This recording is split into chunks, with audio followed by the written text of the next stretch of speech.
Yo, what's good? What's good? What's good, fans? Thank you guys for tuning in for Voice of the Fans. This is week 196 episode of the Voice of the Fans podcast. Man, we've been doing this a long time, so I appreciate you guys for sticking with us. Voice of the Fans podcast. You can be a part of the show by checking us out on Twitter at underscore Voice of the Fans, at underscore Voice of the Fans. That's how you guys stick with us to stay tuned. It's at underscore Voice of the Fans. Thank you guys again for tuning in. We got Cleveland. Thank you for making time for us, sir. Absolutely, anytime. I can't hear you. Can you hear me? Can you hear me? Yeah, man. Thank you for making time for us.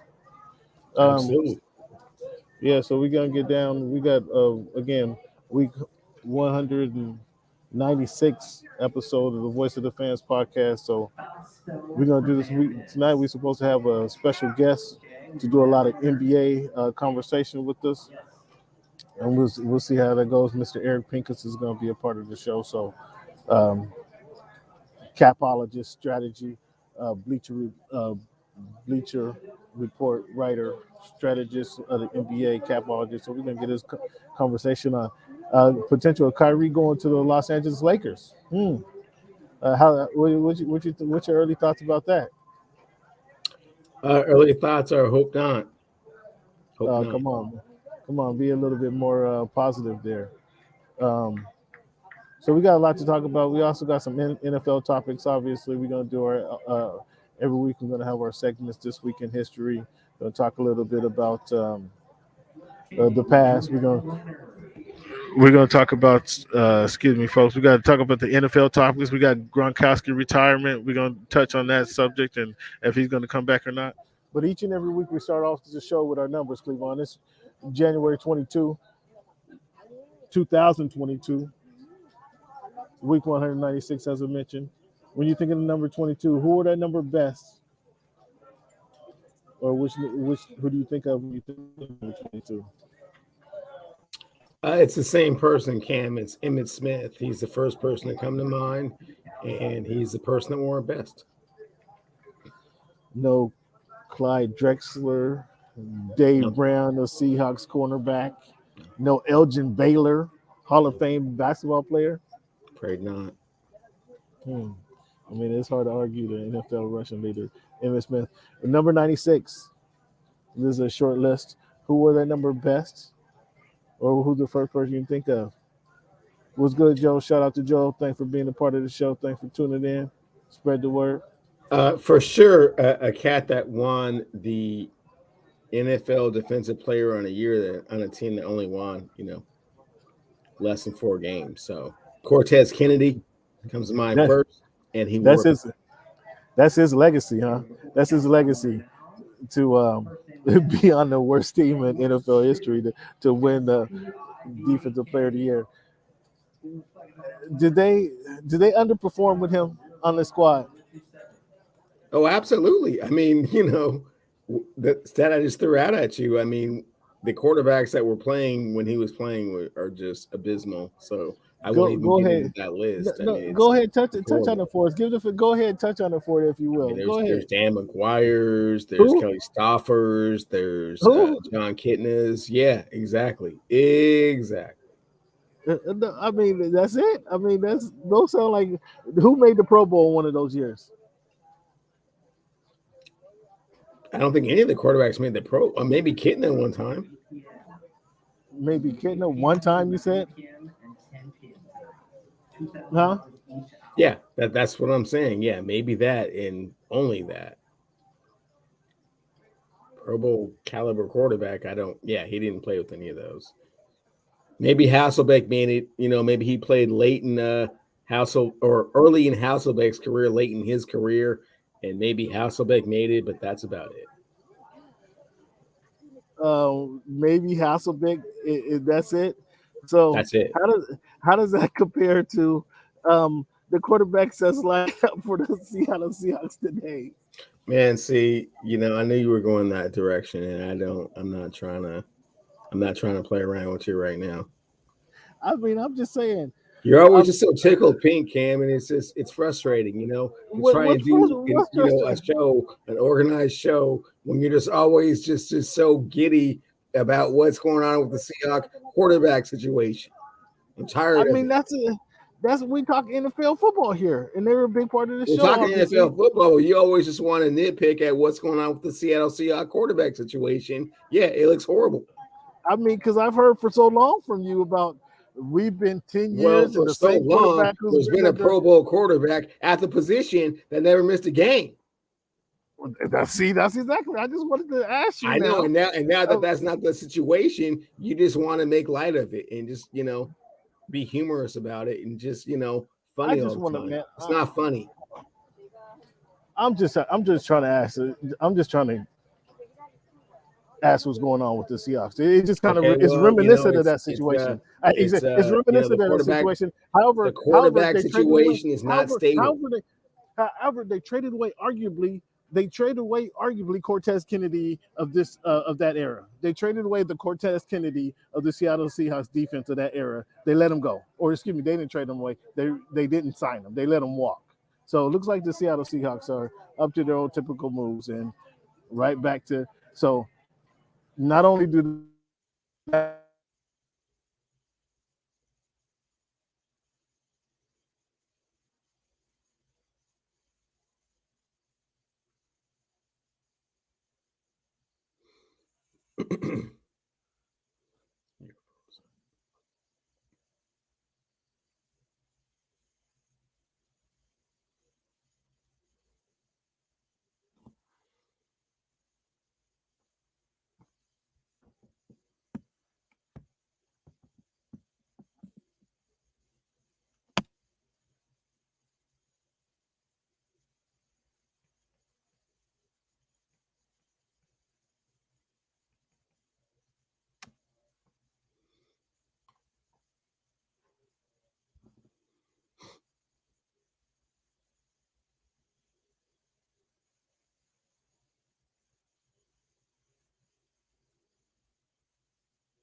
there? Let's go.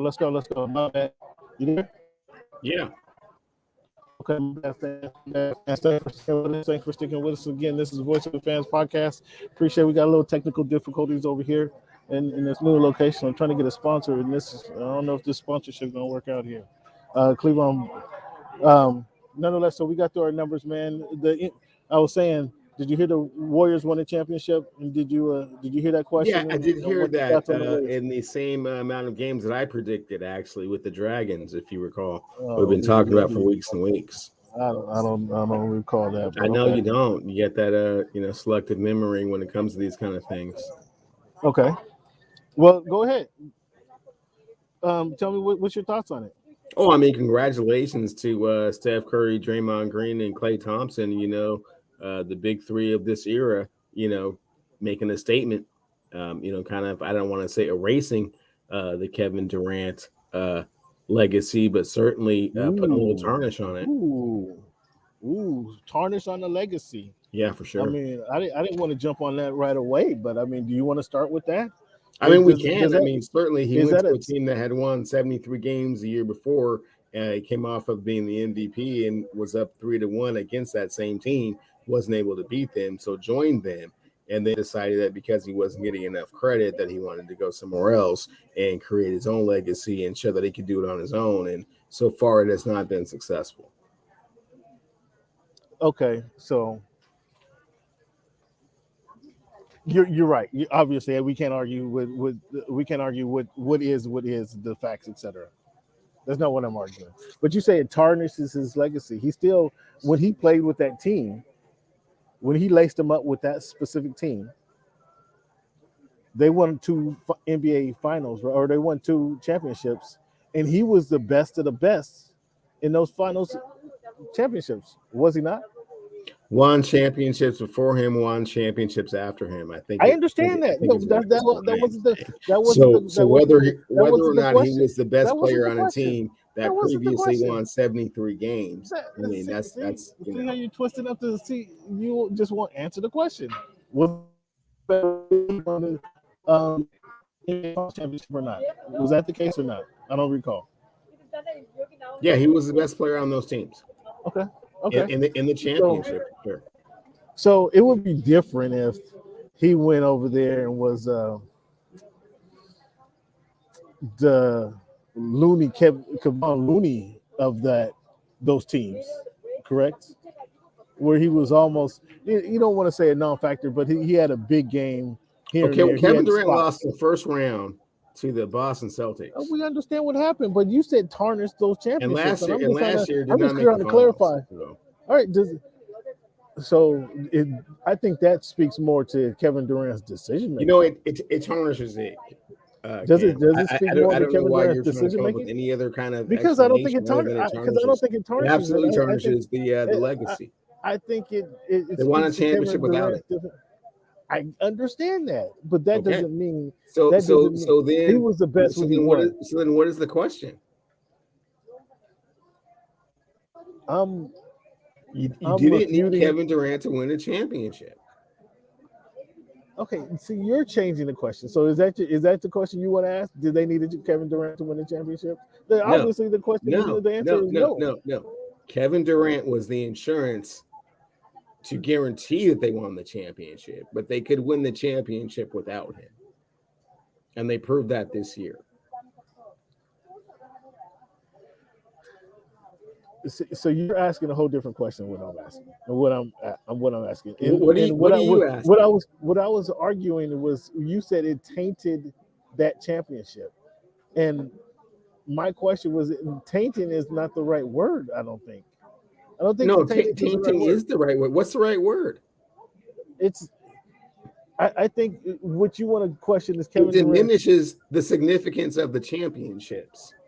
So therefore tarnishing the championships. Are you saying it doesn't do that when they win a championship? Okay. So with that respect, are you saying the threesome of Kevin Durant, Stephen Curry, and Thompson, they only have 2 championships now because you're saying that they're tainting championships that they won before, so that doesn't matter with Kevin Durant? Or they have the 2 championships when they were all together. So those do count. So those do count then. They absolutely do. They do count. So those MVPs that Kevin Durant does win, those do count then. They absolutely count. See what I'm saying?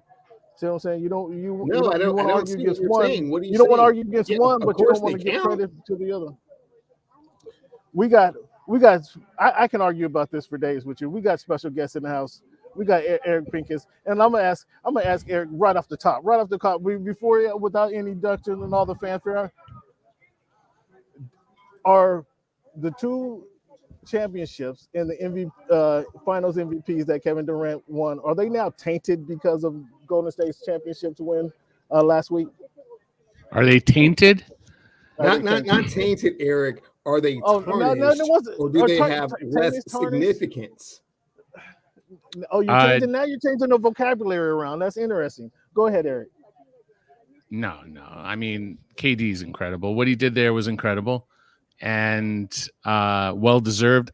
I personally am not that worried about like Finals MVP. To me, it's like you won a championship. You could say that what happened to create that Warriors team shouldn't have happened based on a lot of factors, specifically the salary cap jumping, and the union at the time had the opportunity to change things, but they didn't. They let things go the way they went. The Warriors, the way the system is designed, never should have been able to get KD, but they did. And I'm not going to hate on them for that. Now, what KD did at that time was he was incredible. And it's really easy to look at Steph and say, well, maybe he didn't deliver in certain ways, but I think we have a better understanding now of how teams would send their entire defense at Steph. And man, he was incredible. I was there for the home games in San Francisco, and it was a treat to watch. The guy's incredible. KD's incredible. I'm not going to hate on any of these folks. No, they're great. I agree with you there. I don't want to hate on them, and that's the argument I was making. They won the championships. He was great then. It was a combination of championships, and we can make that argument later. But I want to welcome fans, Mr. the Capologist, the salary cap strategist for Bleacher Report, Mr. Eric Pincus on the line. Thank you for tuning in. Thank you for joining us. It's been a long time coming, Eric. See you all a lot of times, obviously, at the games around town. So it's been a long time coming. So we want to get your thoughts on a couple things, specifically, tell the people where they can get information about the classroom that you're having in Vegas. Let the people know about that before we get started. Sure. Absolutely. Well, my expertise is the salary cap, and I'll be teaching at Sports Business Classroom. You could see it above me. I'm wearing the shirt. I'm all branded up today. We have a program in Las Vegas, July the 10th through the 15th. It's an immersive program where you're actually at the gym. You're learning from like actual people in the field who do this professionally. And our goal is to help you, if you're a student coming, to get a position somewhere, get a job, whether you want to be in media and broadcast, scouting, video analytics, and of course, my favorite is the salary cap, basketball operations. So we're going to help you learn about it, where you can fit in, and we've had a lot of success getting people jobs. And we've got 2 former students who are GMs of G League teams, which is crazy. We have people with like the Celtics, with the Clippers, with the Lakers historically, and I mean, it's all over the map. And so it's a way I like to pay it forward, but then I also like to geek out on this stuff flat out. And so we get to geek out over trades and salary cap and have a good time in Vegas. So if you're interested, go to sportsbusinessclassroom.com or hit me up on Twitter at Eric Pincus, EricPincus. And if you have a question specific to your case and what it is that you're looking to do, I'm happy to have a conversation. If you want to have like a private conversation offline, we can do that as well. But yeah, no, I appreciate you guys having me on, and eager to see what you guys want to hit up now that we've already touched on some of those hot button Kevin Durant issues. Let's get into it. Oh, I don't hear you. Do you hear him? I'm sorry. I hear. I'm right here. I was unmuted myself. Before we get into those hot button topics, I want to ask you about this recent article that you wrote about the NBA trade leaks, and let the people know where they can go find this. And then I want to ask you. You say in the article it's very rare that NBA franchises actually renege on their offers. But then I want to ask you. The first thing I can think of is the incident with Carlos Boozer years ago, where he kind of spurned the Jazz for the Bulls. But do more of those things happen for the Jazz? Yeah, no, it was. They just more the Cavs for the Jazz. I'm sorry. Well, so you're talking about the article I wrote on why teams leak to the media. Yeah. That's actually on sportsbusinessclassroom.com on our site. I do some content there, and it's not like a big conspiracy article. It's really to kind of frame like we have two trades that have been quote announced, which is Denver trading JaMychal Green to the Thunder, and then the Rockets trading Christian Wood to the Mavericks. And they leaked via reporters like Adrian Wojnarowski of ESPN or Shams Charania of The Athletic. And some people have asked me, like, I don't get it. Like, why is it leaked? Why aren't those just trades? And really, the league has kind of partnered in a way, not officially, with the media, folks like myself, like yourself, like Woj and Shams, to use the media as kind of like an unofficial arm of what it does, kind of like the fourth branch of the government kind of thing. And those trades can't actually happen until after the draft for a lot of reasons, specifically that I could teach you at Sports Business Classroom. We won't get into the details, but neither of those trades are going to happen until after the first round of the draft. And using the media is a way to kind of inform other teams this is done. This is a deal. And so now, like, okay, no one's making offers for Christian Wood. Everyone understands like JaMychal's going there so they can negotiate with the Thunder if you want.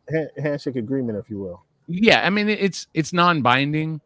And that's where I did mention, like, technically a team can renege, and these things are not official, and I think everyone knows that. But 9.5 times out of 10, it's going to go through. Now, in the instance of a player failing a physical, that's a different story. Sure. Because if you're going to trade for Christian Wood and he's got an injury, and they go to put it through and it doesn't work out because Dallas is like, and I'm not saying he is, I'm just saying theoretical. Right. Your case is the extreme example. It was actually Carlos Boozer had a team option with the Cavaliers as a second-round pick.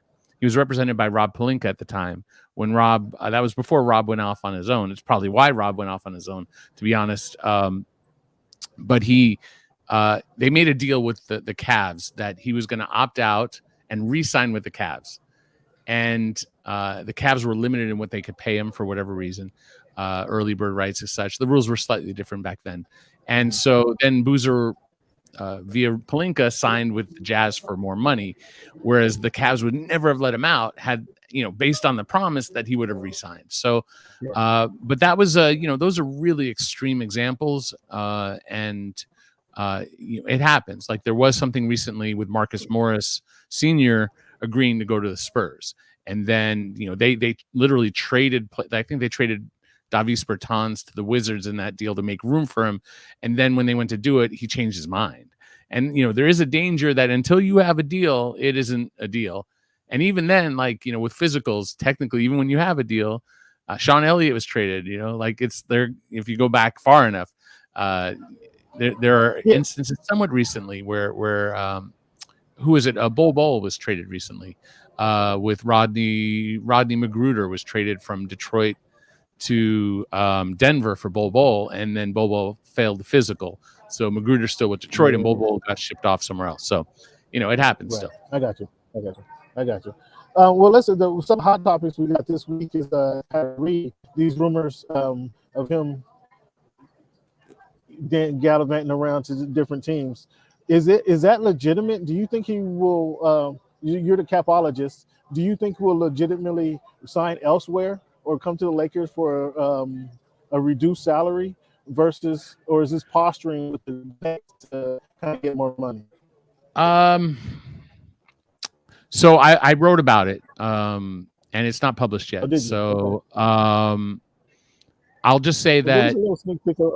I'll give you a little bit of an idea of it.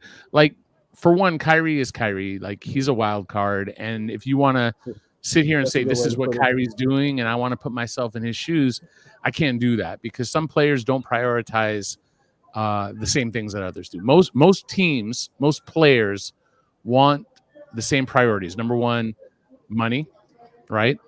Championship.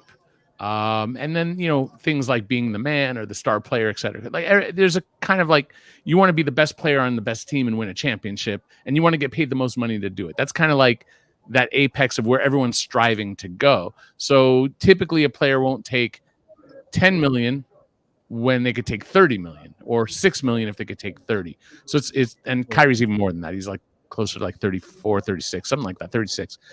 So the idea of him leaving money on the table to go join LeBron and the Lakers, to me, is really far-fetched in almost all cases. But in Kyrie's case, I don't know. I don't expect it. You know what I'm saying? Like, I would be shocked if he did it, but I'd be less shocked if it was Kyrie doing it than just about anybody else. So I think there are ways. Like, the main issue, I think, is that the Nets aren't taking Westbrook, because not about Westbrook the player. My next question. It's not even Westbrook the player. It's Westbrook at $47 million for next year, when they're already like deep in the money. And if Westbrook was like 10 million, maybe they'd consider it. If it was 15, 20, you could talk about it. But at 47, just their budget, they're paying Simmons.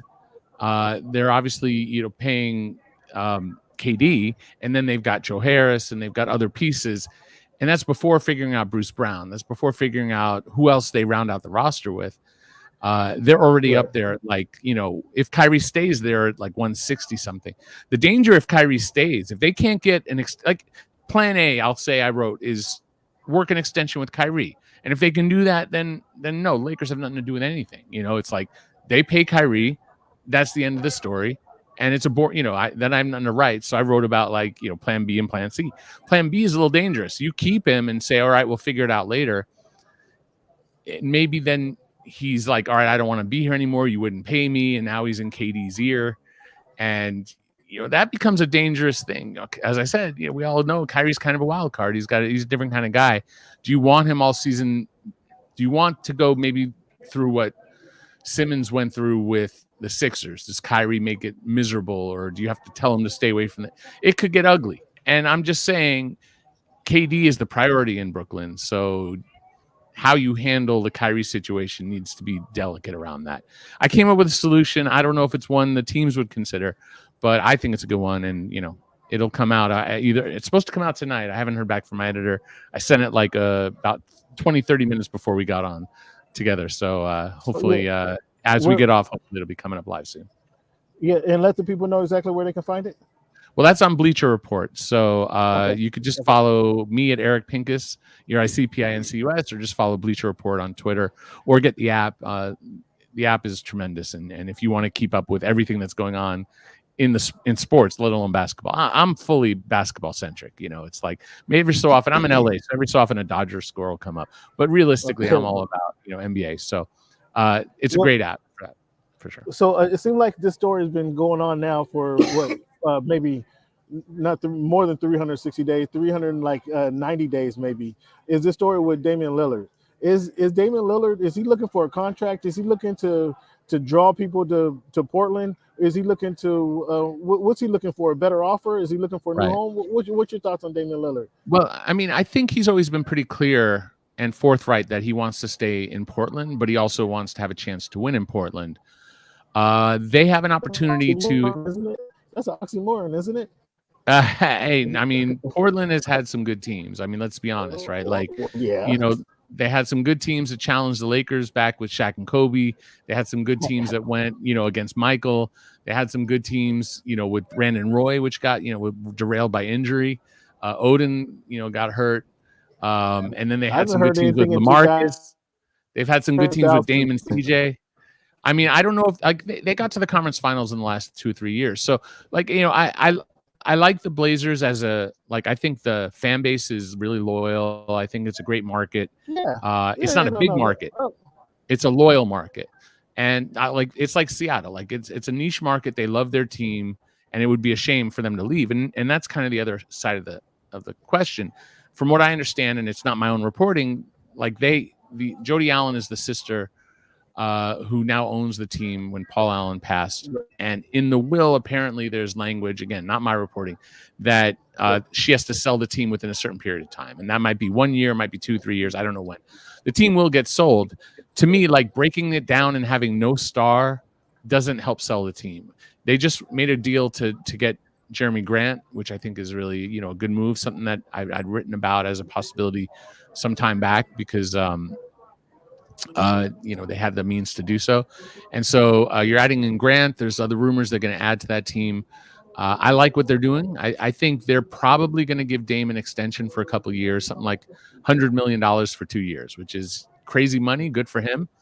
And then if they're not a contender by then, 3 or 4 years, however many years down the line, I have to look at his contract, how much time he has left. Then maybe in his later years, he goes and chases a championship somewhere else. So Portland can't deliver it to him. Okay. But that's after he got his $100 million over for 2 years. You know what I'm saying? I mean, we're not talking like $100 million over 5. We're talking like 2. That's $50 million. Yeah, no. Make him a big payday. Crazy There money. you go. Good put for that him. guy put that guy in the driver's seat. Dame's fun. I mean, Dame's a star. Give him that money. Dave is a great guy. Portland's a great team, a great area. It's nothing about against them. I mean, just haven't won, and for whatever reason, I'd expect him to kind of want to win. Cleveland, what you got for Eric?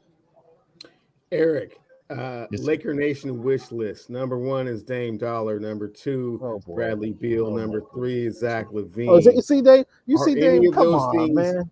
Realistically possible, and also he'd have them all if he could. Part 2. Where do you see those 3 players going in the first? So, we just went over Dame, and it just feels like Dame is going to take the money, stay in Portland. They're making moves to give him the pieces he needs to compete. If they make the playoffs, that's a success. If they get to the second round, more so.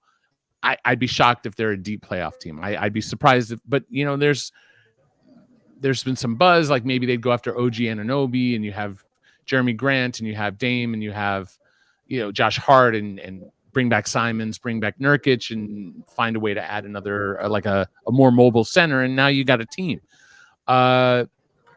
Zach is like, I wrote on Zach for Bleacher Report, and basically because he's with Clutch Sports, there's a hope, I think, in Laker Nation, based on my Twitter mentions, people hitting me up, that Clutch will try to pair him in LA, but all the intel I have is that he's going back to Chicago. Like it's not done, because something like that can't be done yet, but it's just, yes, he could leave.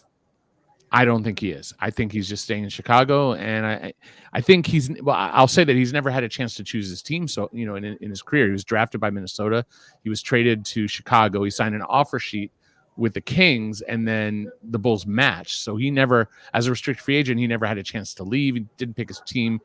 But I think the moves that Chicago made in the last year, and the new management under Arturis, I think they've done a great job. And I think that Zach is staying. Beal, so the thing with Beal is that I think it's close to a Dame situation. I think he's going to opt out and just get as much money as he possibly can with Washington. And then after a year or two, if it's not working out, look to get a trade. That's my opinion. Now, in theory, he could say, yeah, I want to go to team this, that, or the other thing. But there's some thought that maybe the Wizards will sign and trade him somewhere he wants to go. But I don't think he can get to the Lakers via sign and trade, because AD, LeBron, and Bradley wouldn't work under what's called a hard cap, where if you do a sign and trade, it wouldn't work for the Lakers. So he would have to opt in to be traded to the Lakers. And from what I understand, he's opting out to get his money, which I respect. And so I don't think he's going down. I mean, again, be a better fit in Miami? I mean, they might be able to in Miami. They don't have the payroll that the Lakers have, so they might be able to do a sign and trade. But I have to look at the numbers. Like PJ Tucker's leaving. If they could get out of like Duncan Robinson, like they'd have to make moves to get there. And I'm not looking at the math. It'd be easier for them with Bam and Jimmy and Hero, who's not getting paid a lot yet, to add, unless Hero was the piece that had to go to get Beal. So I don't know where that's at. I just know that the safe money is that he sticks. He gets paid like Dame does, and then after you get paid, your careers are only so long. Both Dame and Beal are at the 30-ish mark. I know Dame's a little older, but like this may be their last huge contracts. So get while the getting's good, because injuries happen. They've both gone through injuries, and you don't know when your career is over. It happens quick. So cash in as much as you can. They put their lives into this, and so I wouldn't be mad at if either of those Guys took the money. All three of them took the money, the most money they can get in the situations they're in. So, and very few teams have money this summer. So it's like the Pistons, the Spurs, kind of sort of the Grizzlies, kind of sort of the Pacers. Let's see, Detroit, Orlando has some money, and I'm probably missing one or two, but it's a very tight market, the tightest market we've had in a really long time. So there's not like a long list of places for those guys to go without a sign and trade, and that can get really tricky. So last one for you before I let you go, Eric, and thank you for tuning in. Thank you for sticking with us and answering these questions. Kind of dissect what's going on in Utah, if you will. We got Gobert and Mitchell. And Mitchell, are they pick one? Do they have to pick one? Are they both leaving? Do they keep one? Or what do you think's going on in Utah? Right. I mean, they don't have to do anything. They can keep those guys and say you're stuck. You're both under contract long time. Let's figure it out. Maybe a new coach will solve that. Personally, I think they're going to have to look to move out of Gobert, but they will only do it if they have the right deal, the right return. Mitchell is the more marketable of the two stars, right? Like Gobert is a defensive player. He's a big man. I don't know if he has the same personality that Donovan has, who's, he's a guard. He's flashier. He scores, shoots threes, and that's a little more marketable in today's NBA, and that's fine. So I think because, All-Star game is next year in Utah, I don't think that the owner has the appetite to just trade them both and break it down. I'd recommend, like if they were open to it, like let Danny Ainge draft a bunch, go through the rebuilding process. But I think they're going to try to build around Donovan. They'll try to get the most they can out of Gobert. But if they can't get the kind of return they want, then they'll keep them both and try to figure it out. So they're looking at a ton of coaches. They don't have a lot of assets. They don't have a lot of young players. They don't have a lot of picks to offer. Most of their players are like 30 or above, like Bogdanovich and Conley. Clarkson's not 30 yet, but I don't think he's nearing it. But limited value, like good players, but I don't think that their best asset is Mitchell and Gobert. But Gobert makes a ton of money, and so not every team's going to be able to afford that. I got the feeling that they were going to blow that thing up, but it's interesting that you say the coach would make a difference with that team, Eric. Maybe. I mean, that's kind of an inside joke, but it's interesting that you would point that out, and I'm glad you did. Eric, I want to thank you for joining us, man. Well, go ahead. I don't know if a coach can solve it. I'm saying. Thank you, Eric. Hold on. I'm saying there's a difference. Management might think a coach can solve it. I got you. Okay. That doesn't mean a coach can solve it. Right. And it's management that's making the decisions. Management's trading the players. The coaches aren't. And Eric, isn't it ominous that a coach of the caliber of Quinn Snyder said, man, I just don't know if I can do it with these pieces. And I don't know if there's more pieces that are going to come that can get me over the hump. And it will just always be like this. I don't know specifically what he said. I didn't watch the press conference, but that he left, he felt like his voice, there is a point where a coach's voice, for the most part, will fall on deaf ears. Yeah. And like you have Popovich, you have like Spoelstra's been around a while. Like you can find a few coaches who've been there for a bit, but by and large, coaches come and go. It's just the nature of the business. A great coach, like, in LA, I don't know what Darvin Ham's going to do if he has the same roster. I don't know if he can make that difference. Like maybe he can get Russell Westbrook to play defense. I mean, Russell hasn't played defense for 3 or 4 years. And when he did play defense, I don't know if he played it ever that well, but, and I don't dislike Russ. I'm just saying defensively, I spent the year watching him, and his attention span off the ball is not a strength, to be kind. So does Darvin Ham get him to buy in? And was it just situation, or is it that you need to make a roster change? Same question in Utah. I don't know the answer. I could see management saying, we don't like the offers for Gobert. We don't like the offers for Mitchell. We'll get a coach. It's better to try to make it work with a coach. But that doesn't mean it's the right thing. And it doesn't mean a coach can solve that, because maybe it's just broken and it can't work. Just like with Ham, maybe it won't work with Russ no matter what you do. You can come up with four out with one in and say all these things. But like if the other team isn't going to guard Russ on the jump shot, and if he gets killed off of every screen, there's only so much that you can do. Like if the other team isn't switching onto Russ And if Russ is getting screened off, if you're not switching, and once he gets screened off, he wanders around with nothing to do. You know what I'm saying? There are issues. He might go look for the rebound. He'll do that. Russ will go get a rebound if he's off ball, but he doesn't guard someone else, and he doesn't help in the team concept. And again, what he does really well. He's a Hall of Famer, guaranteed. Has a great career. I'm just saying where the Lakers and where the Jazz are. I don't know if coaches can solve that, but I could see management thinking coaches can solve that, and that's a different question. Great point. Eric, man, we can nerd out with you all day, Eric. When we do this each and every week, man, we're going to have you back again. I thank you for the time that you gave us today. And we'll be back. One more time, I'll see you in Vegas, actually, here in a couple of weeks. Sir. Let the people know about the class in Vegas and then where they can find you, Eric. That's right. Well, sportsbusinessclassroom.com.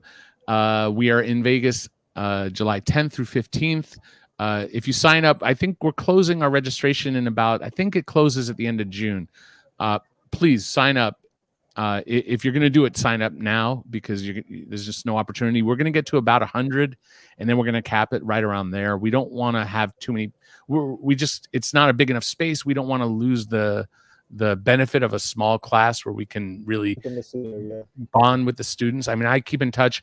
I work with students, former students, like daily on research. I hire some of them to do research for me, and we have fun just chopping it up. I mean, the conversations we're having today over all the nonsense that's going on with Kyrie and with Jeremy Grant and all this. I mean, we chat all the time, and I've helped people prepare for interviews for jobs, and they've gotten those jobs, or I've helped them make connections with people. So it's really a joy. I've been fortunate in my career, and I get to do what I love. And if I can also help others, especially young students coming out of college, but we've had students come in like their 40s and 50s and whatever. And it's a joy. So Sports Business Class, or as I said, hit me up on Twitter at Eric Pincus, EricPincus, and just reach out to me and just say, hey, you have a question about Sports Business Classroom. And if you want to set up a meeting, we can have a conversation about your specific situation, about what your career goals are, working for a team, working for an agent, working for a network, or a site writing about hoops. We can help you get in the building, get in front of the right people, and get your career going. Well, we appreciate your time, Eric. Give a round of applause. Thank you for your time, big guy. Thank you. And we'll have you back. I appreciate it. Talk to you soon. All right, now. Anytime. Good night. Thanks, Eric. Appreciate it, bro. Yep. There you go, Cleveland. He almost saved you. He almost saved you. But I told you, he did. He pointed out without any prodding that the coach can make the difference. He said he all but said that. He did not. He did not, Cam. He was right with me. He was right with me, Cam. And you didn't like it. You didn't like it. You thought some overlord could come in and drop some stuff on a chalkboard and fix the Jazz problems. He was like, "Nah, man, not so much." And not even Darwin in Lakerville. Like, not so much, man. Oh, how did you feel about that? See, we could have went on about that, but how do you feel? You couldn't have liked that too well. You couldn't have liked him jumping on your guy Darvin to right off the bat without even being prompted. You couldn't have liked that. No, I mean that's a real thing. I mean, like, what is Darvin going to do? I mean, like, hopefully.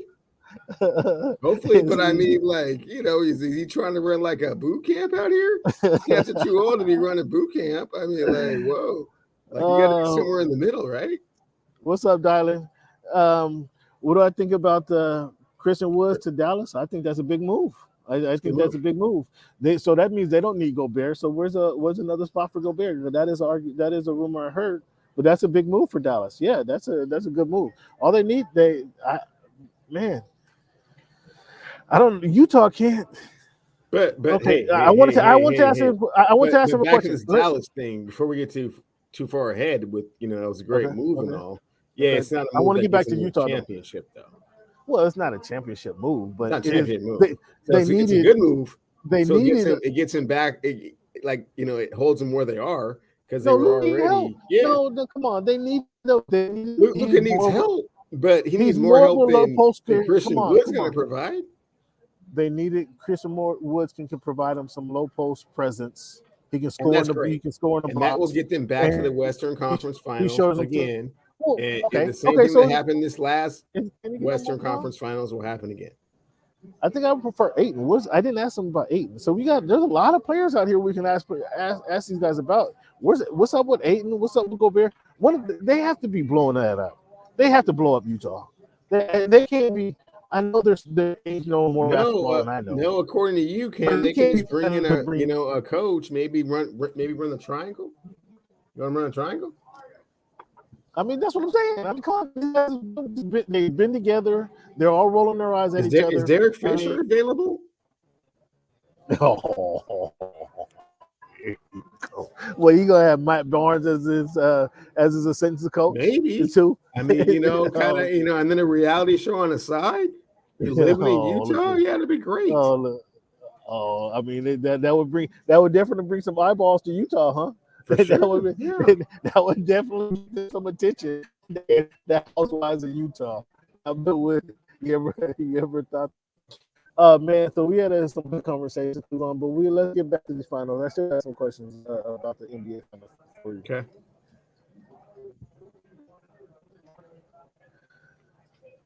Does this move? Does Steph winning the championship, him winning this MVP, finals MVP for the first time? He has 4 now.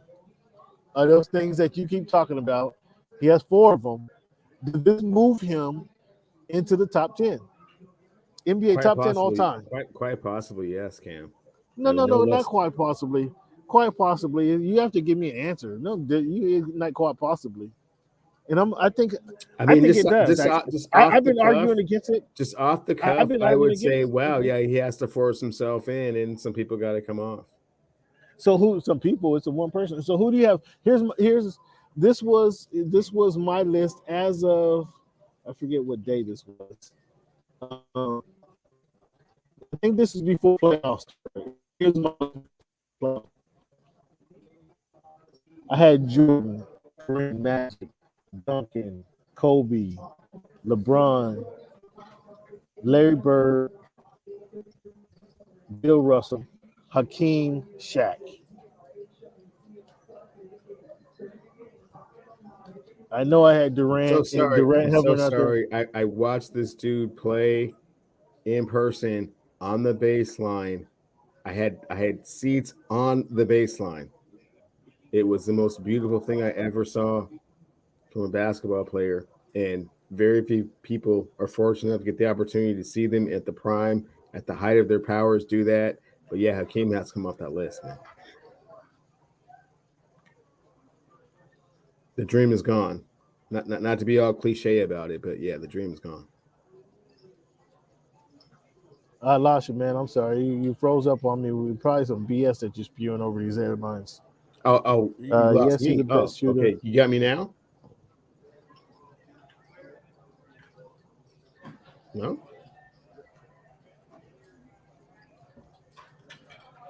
I'm sorry for this connection, fans. It looked like this sponsorship ain't gonna work out.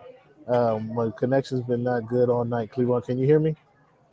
Yeah, I got you. Can you hear me? I couldn't hear anything you said in that last soliloquy you gave us. Oh, okay. Can you hear me now, though? I got you right now. Okay, so I will start again. I said I had the pleasure of watching this gentleman from the baseline, kind of the area where he does his most waxed poetic work. It was beautiful. It was spectacular. It's the greatest athletic performance I've probably seen that close. But it's time for Hakeem to move off the list. And what I was saying is that move off the list. Yeah, not to be cliche, but yeah. Are you kidding me?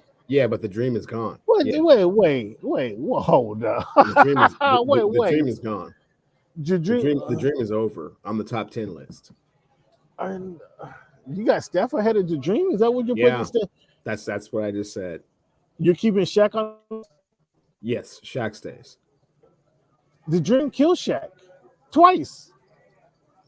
Just that one time. Just that one time. He killed him, abused him, put him over his knee.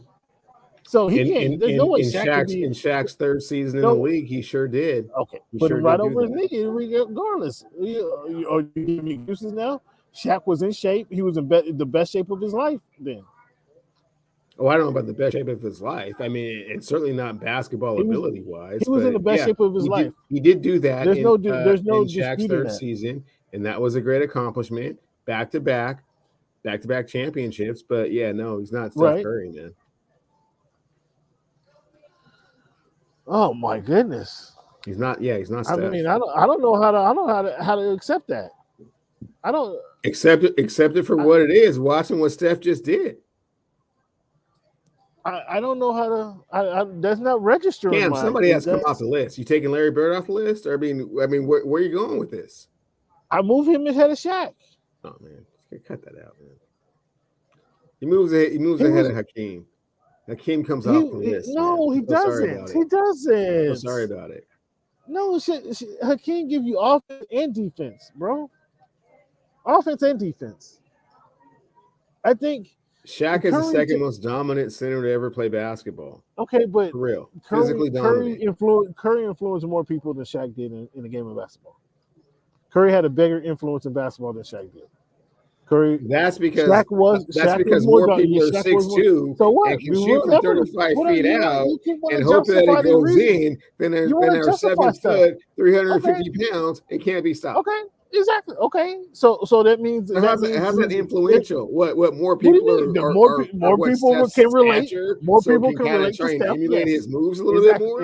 Exactly. That's garbage, man. Ding ding ding ding ding ding. That's so corny. That's like saying Doug Flutie influenced more players to play quarterback. Because more players are about his size.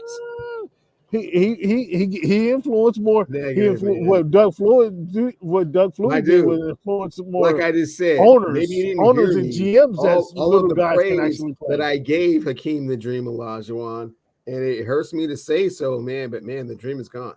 The dream is over. I'm not. He's not in the top 10 no more. I'm not. Steph Curry. Steph or Hakeem. That's what it's come down to, Steph or Hakeem. I heard your list. I mean, who else do you feel is I told you needs to be thrown off? Man, Steph or Hakeem. It's not the diesel. I gotta tweet this out. I gotta tweet this out. Go ahead and filibuster while I tweet this out. I don't know that you believe that. I don't know that you believe that. Go ahead, filibuster. Go ahead. What's there not to believe? I mean, I saw it with my own 2 eyes, man, and so did you.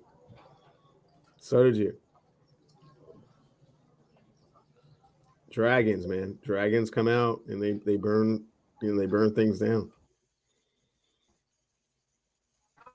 Hakeem off the list.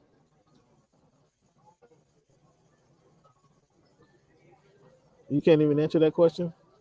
I didn't hear you, but repeat that one more time? You're kind of breaking up. Exactly. How does he take Hakeem off the list?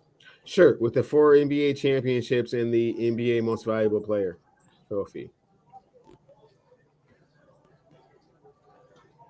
And as you said, probably one of the top 5 most influential players in the history of the National Basketball Association.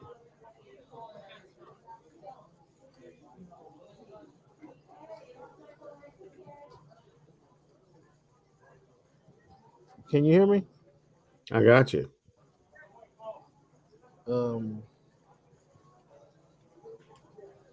This connection is the worst connection yet, fans. I apologize. It's terrible. It's brutal for me listening to it. But that doesn't let Cleveland off the hook with this BS he just said.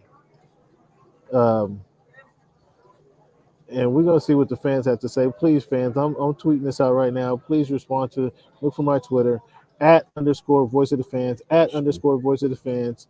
This guy just said that Steph Curry takes Hakeem Olajuwon off the all-time NBA top 10 list. Top 10. Huh? It's unfortunate, but yes, that's what just happened. I don't know about that. And so, fans, I'll put it out there. Do you agree or disagree with this? Do you agree or disagree with this young dude? With who? Steph Curry.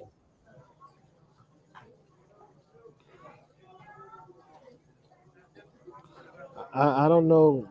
There you go. Right there. I don't know. The tweet was sent, Cleveland. I don't know that was fair for you to say. Shaq or Wilt, darling? Shaq or Wilt? Shaq or Wilt? Shaq was most dominant. I mean, I told you this. You asked me then when we discussed this list. You asked me then about Wilt. Why Wilt? Wilt. Why is it Wilt on your list? Most people who understand basketball would say Wilt should be on your list. Wilt wasn't a winner. Great talent, put up a lot of numbers. Just when it come down, bottom line, he just wasn't a winner. Plain and simple. Shaq or Wilt? Well, Shaq he has at his time as was many most dominant. championships as Hakeem Olajuwon, and I don't recall them changing any rules of the game for Hakeem Olajuwon. They changed two. See, what I heard you. What would you say? Yeah, I heard you try to compare him to Olajuwon. What?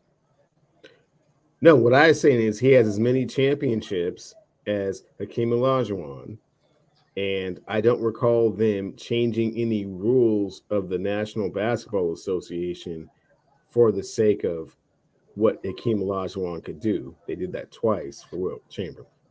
Okay, well, that was in the early days of the game of basketball. I mean, okay. he was walking home from school. But it wasn't for the greater. That was in the early days. That was in early days. What they did because of it was for the greater good of the league because of just one player's skill set. What they only just send some of your best potential players to Olajuwon every summer in hopes that he some of his skills and footwork can rub off on him. That's what they do every year, and they've been doing it for the last 30 years. That's all they do with Hakeem Olajuwon. That's all they do with Hakeem Olajuwon. Nonetheless, Shaq or Wilt too. That's a tough argument, though. I have to say Shaq. He was just at his. Again, from what I saw at his height, he was the most dominant player ever. The 2000, 2001, 2003, or 2002, he was the most dominant player in the league, and that was the most dominant player I've seen. I mean, he was just the most dominant. They didn't say he was the best player; he's just the most dominant player. So you answered that question. That was a pretty healthy question there. A lot loaded there in the Steph question. Kerr wins his 9th title as a player and head coach. 9th. Kerr's 9th.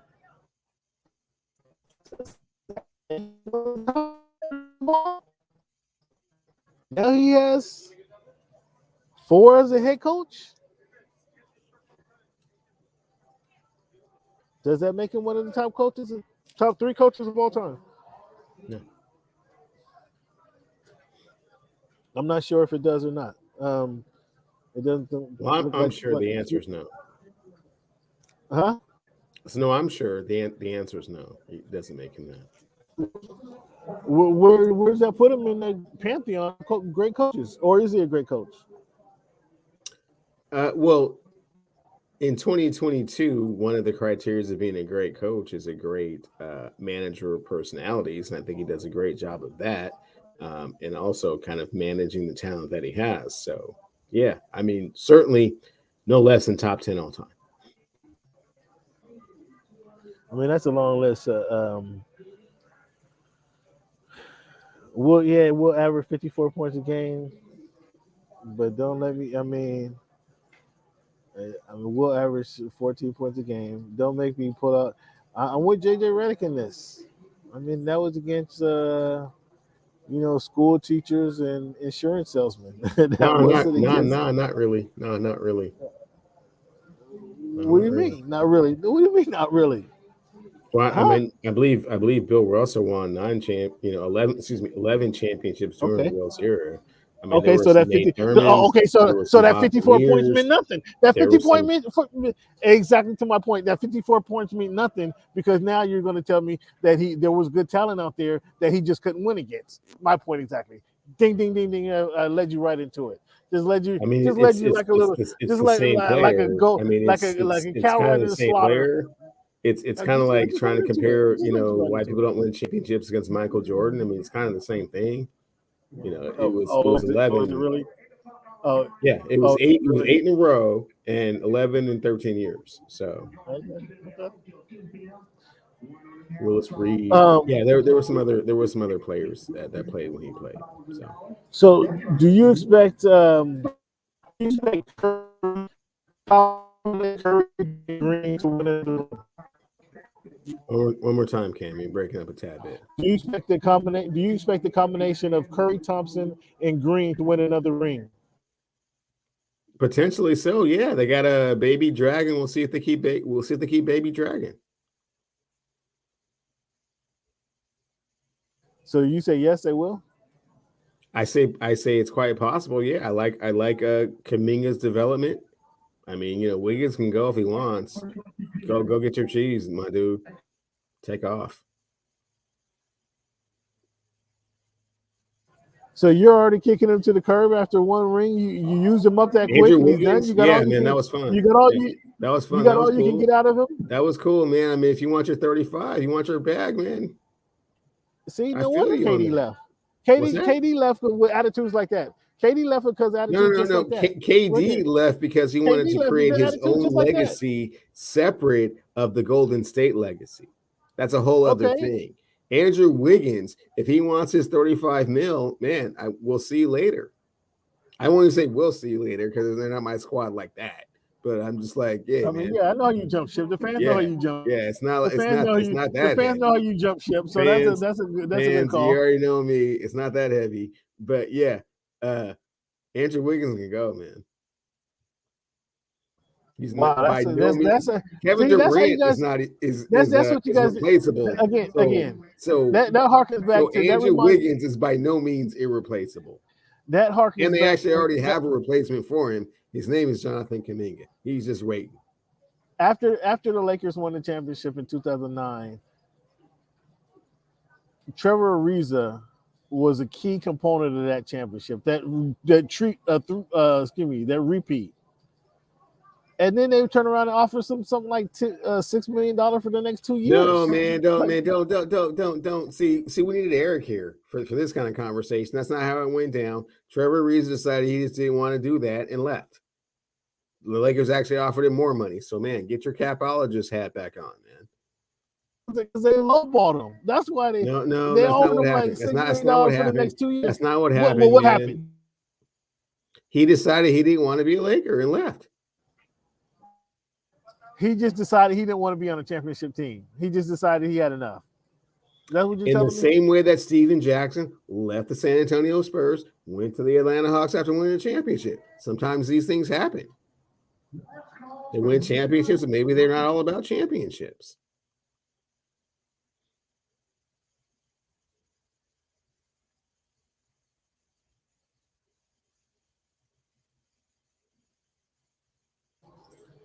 That's crazy, man. That's crazy that you would come out of your mouth and try to say that. That's actually crazy like that because you know darn well they didn't treat a Trevor Ariza appropriately once they won that championship. He was a key component of that championship. They lowballed him, and that's the reason he wasn't there anymore. You forget how that happened? Hey, he decided to move on. That was his decision. That's all I gotta say.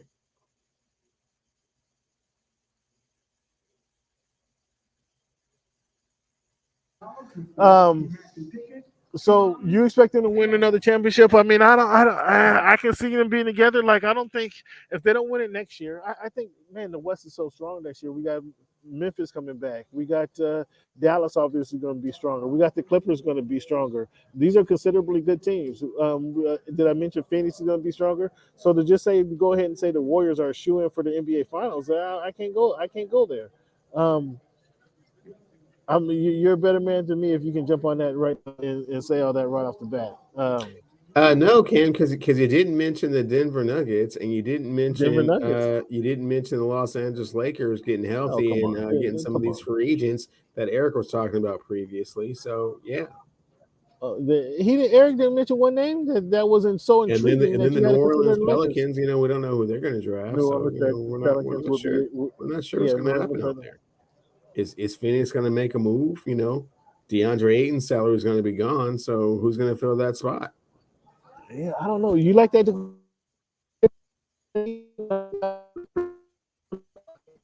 Can't hear you, but I think what you're asking me is, am I thinking it was a good move for them not to pick up Ayton's contract? And the answer is no.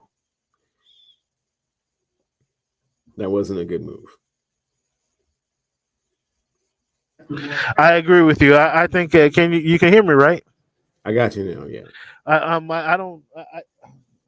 Maybe he's asking for 30 million and they paying him 20 million. I don't know what exactly the salary conversation that they're having, but if he's going to pay 30 the highest guy on the team, okay, Aiton, come on, you're a little for yourself.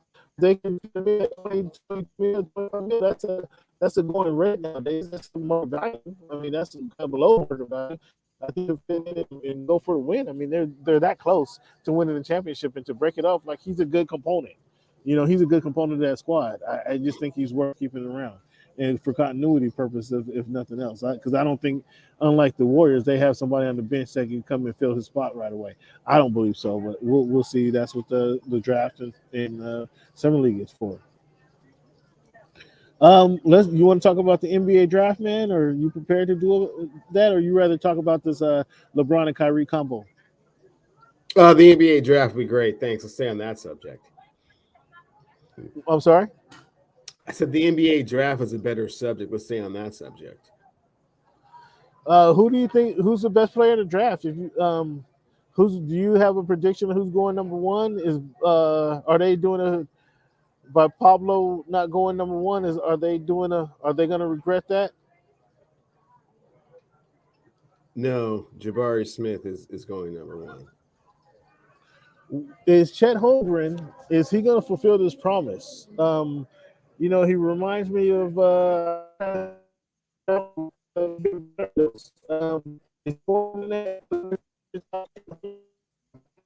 You're breaking up on me, player. He reminds you of who? No, I would have thought of Chet Holmgren. He reminds me of Sean Bradley with better handles. Oh yeah, no, yeah. No, you heard that, huh? You kind of jumped on that bandwagon. Yeah, that rumor's been going around. That's kind of cold-blooded. Yeah, no, he's better than Sean Bradley, bro. I mean, again, is that not the situation? That's is he not not a good Sean? comp. No, man, that's not a good comp. Okay. So the comp is Kristaps Porzingis, and the question is he going to be more durable than him and more consistent than him? And and for me, the answer to both those questions is yes. Oh, you're confident that he'll be more durable and not confident. That's the way I'm leaning. I mean, I think that it doesn't take much to be more durable than Kristaps, right? So yeah, I think he can be that. Can he be more effective? I mean, Kristaps is 7'3", can do it all. So I mean, we'll see. Chet's a little light in the ass, like everyone keeps saying. So that's a problem. But I think he's going to be able to find his way in the league. So what I did know, and you fans can take this, and you guys can take this and use this as your own, is that because of the way when I bring up Sean Bradley played in a different era of basketball, and so he was a low post guy. He was a center versus Holmgren, who's going to be a wing guy at 7'2". So that means he's going to the way the game played today is he'll endure less contact than Sean Bradley would have, meaning that's going to allow him to have a better game. His game is going to flourish better in the NBA.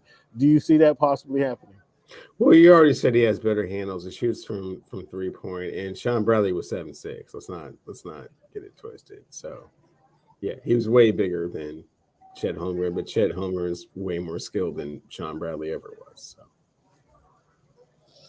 what do you see out of Pablo, man? Is he can do a lot of things really well and nothing great well? Is he? What do you see out of him? Is he a 4? Is he a point forward? Is he just a 4? What do you see out of Pablo? Paulo Banchero, Duke University, O'Day High School, mother of Rhonda Smith, UW graduate, all-time leading scorer in the history of UW women's basketball. That dude is going to be the number 3 pick. He's going to go down there in a team that has a lot of players that haven't quite found themselves. So that's unfortunate. He would be better if he was on a team that had a little bit more veteran leadership and just needed a little bit of contribution here or there. I think his best position is the point forward, like you were saying. Can he be dominant at the next level? Not quite 100% convinced. If he doesn't have to be your everything, he's a great complimentary player. If he has to be your everything, might be a little bit much for him to handle. But in Houston, he won't have to be that. If he goes somewhere else, then we'll see.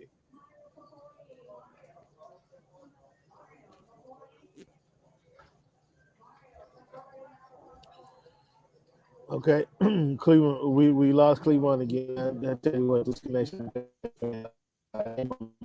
You heard none of that, really? This is all me. No, I heard some just the last kind of 10 seconds of what you were saying. It's all me. I truly apologize. Try to work something out, and this will not work out clearly. But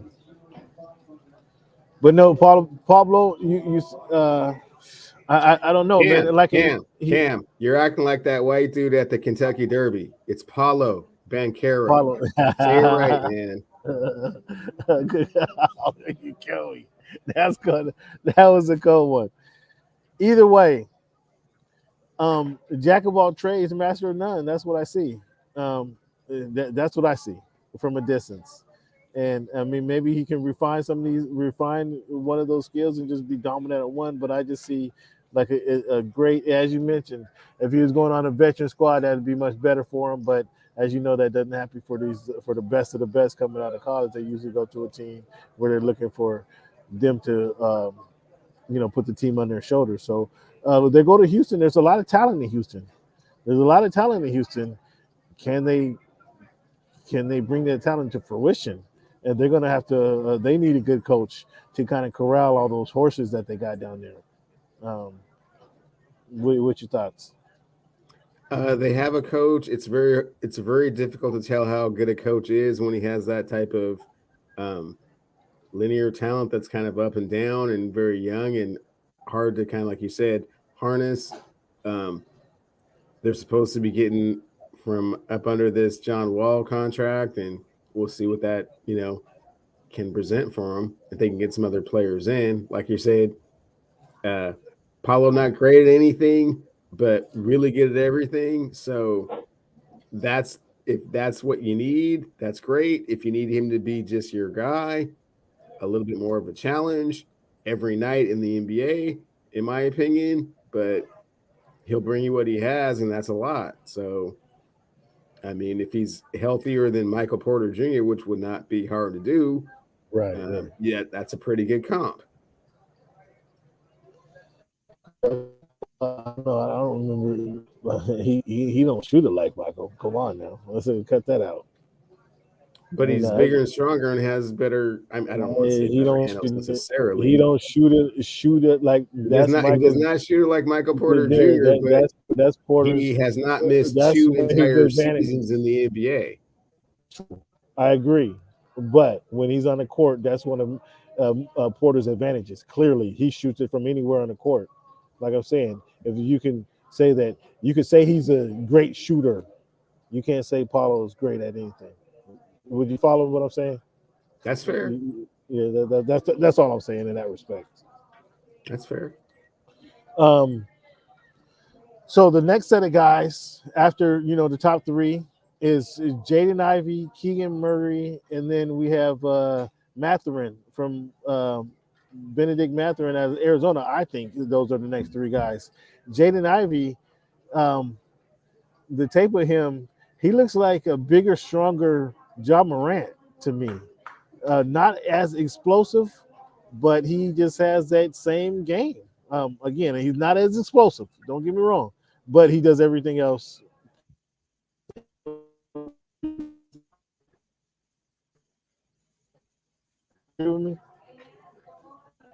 Perfect comp, man. So if he goes to Sacramento, you have too many point guards. So hopefully he goes to Detroit, and we can see what him and Cade can do. But Detroit don't know. I don't think Detroit needs that guy. I personally don't. You got Cade already. Well, he can't. He's not going to fall past 5. I mean, it's either going to be 4 or 5. Sacramento's at 4. Yeah. I don't think Detroit needs him at 5. I think Detroit should go to Mathurin, the guy at Arizona. Oh, for real? Instead of the John Morant look-alike? They have Cade Cunningham. They already have somebody to handle the ball. They don't need two guys to handle with the ball in their hands. Like, they already have somebody like that. They need somebody to play off the ball. I think Mathurin will be better playing off the ball. So Cade can play off the ball, man. I'm sorry? So Cade can play off the ball, man. You know, you're not going to pass on him. If you pass on him, you'll just be looking stupid forever. You think Jaden that special, huh? Yeah. Wow. I don't know. I think Mathurin would be a good fit. That would be my pick. What's up with De'Aaron Fox? Is he just not working out? He's just not that guy? What's he's doing everything he can do. He brings it all every night at a high level, no one around him. I mean, except for Sabonis. Sabonis can hoop. He just got there. You can't really count Sabonis. He just got there. So is it a point guard's job to make the people around him better? That's exactly what a point guard's job is, Cam. So has Fox made these guys better? Has Fox made the guys he played with better? He's done it to the best of his ability, yeah. But if they're not good enough, that's not the point guard's fault.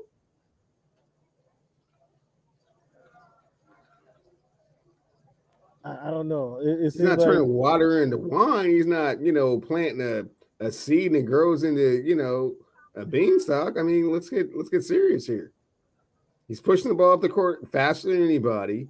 He's 20 points and 10 assists a game. Does it just, I don't know. He's been there a long time. He's been there, 4 years? 4 years at least, 5, 6 years? He's 23 now. Yeah, he's old ass man. Well, again, you have him taking the Ivy at 6, at 4, excuse me.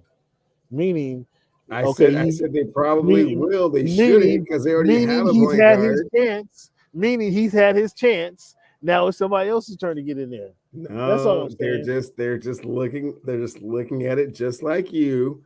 Is that John Morant Jr.? Sure is. I mean, that's what I see when I don't know. I put on the tape. That's all I saw. That's all you saw, and it looked like, ooh, that dude's gonna be a problem. But I thought Benedict so if the Kings were to take him at 4, I was just asking about Fox. I like Fox. I liked him coming out of Kentucky. He hasn't changed. He hasn't been a franchise. Hard to do in Sacramento. Yeah, DeMarcus Cousins couldn't do that. There's a whole bunch of players that haven't been able to change the culture or make the Sacramento Kings a winner. It's kind of hard to do. I'm trying to think what player kind of just came in and changed the culture of a team. What I'm trying to think of a player that came, because somebody told me, I've heard this multiple times, that when you're that guy, you don't need coaching. Like Kyrie says, we don't need anybody else. You could just go ahead and make a difference on the court. And I mean, Ja Morant in 3 years, his team is competing for the division championship. Okay.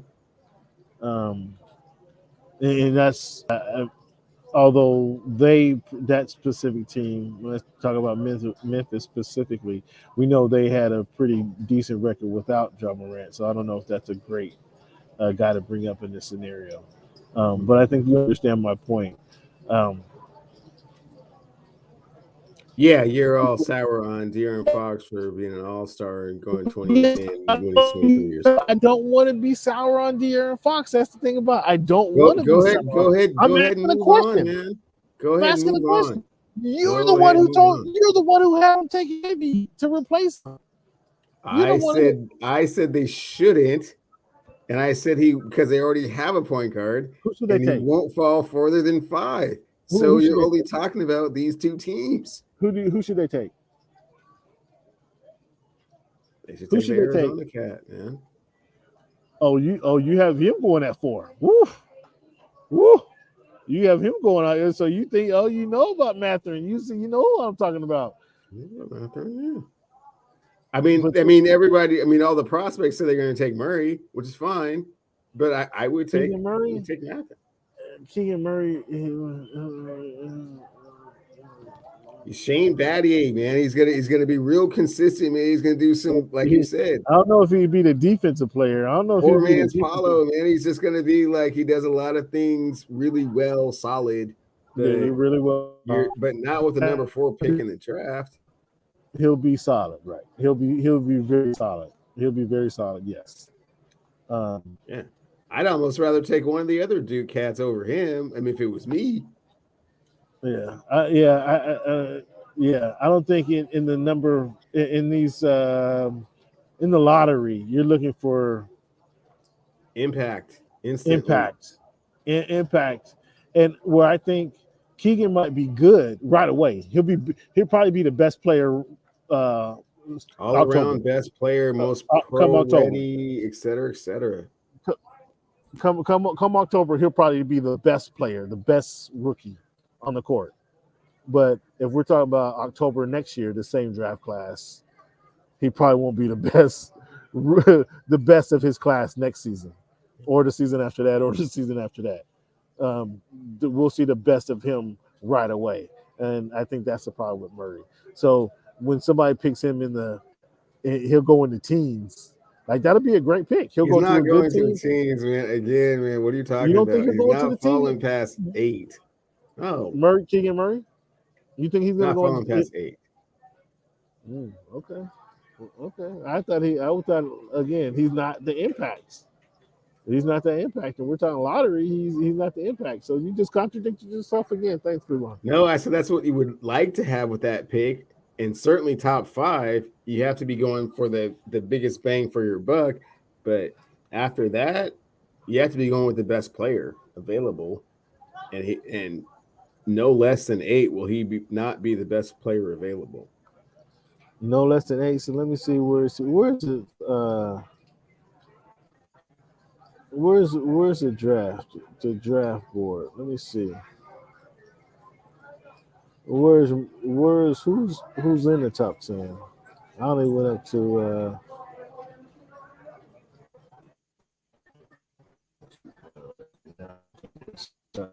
I think see if I can pull up the draft real quick. Who else do you like? For me, it would be the other G League cats. I am very curious to see the Pacers, Portland, New Orleans, the Spurs, and Washington round out the top 10.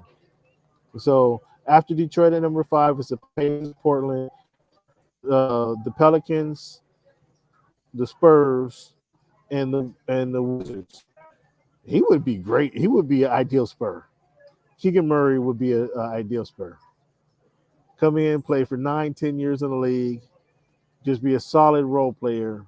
I can see him averaging 16, 17, and 8 or 9. That's lame, dude. That's lame, man. Why are you doing the Spurs like that, man? That'd be an ideal. You act like no, man. You act like they just get regular guys that just work hard and hustle. No, man. Tony, Timmy, Kawhi, DeJounte. Come on, man. You're making them seem like they're just like a bunch of just. So you haven't gone where? To New Orleans? You haven't gone to New Orleans? New Orleans after Detroit, Indianapolis, Portland, who's making them? If he's number 9, he going to the Spurs. But what do you think? The Pacers will take at 6. He went to Iowa, so he's a Midwest kid. Portland and New Orleans will take him. That's interesting. That'll be an interesting development there.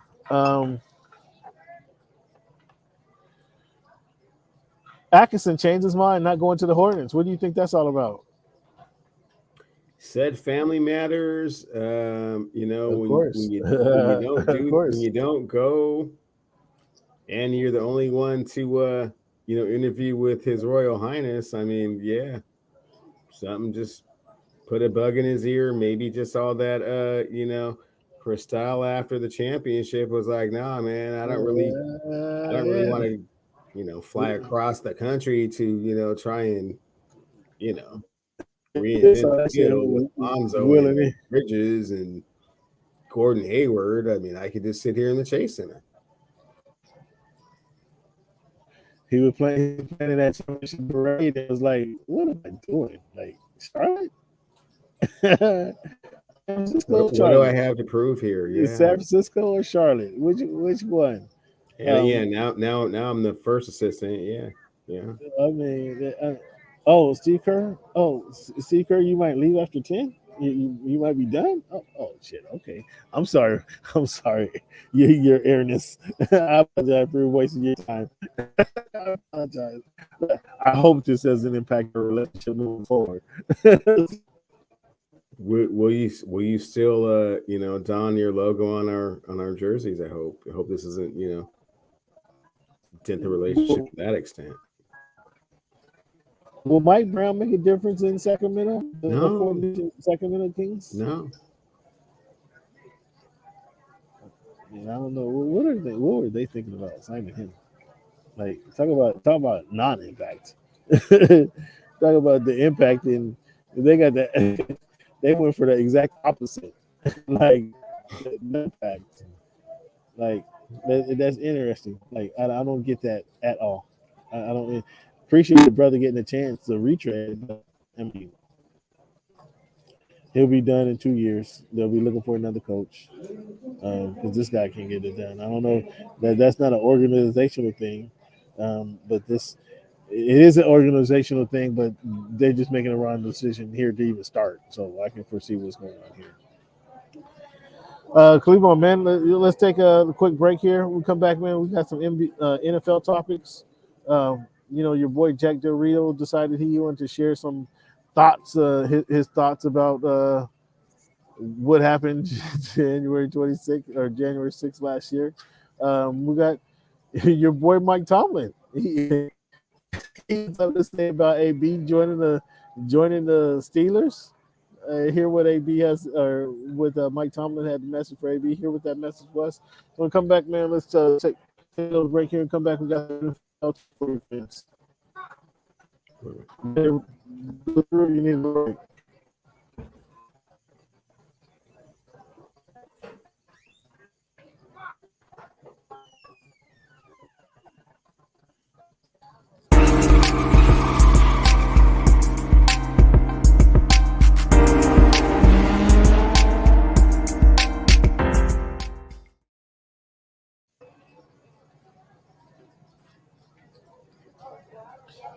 Fans, I want to thank you guys for sticking with us, man. One more time, give me a break.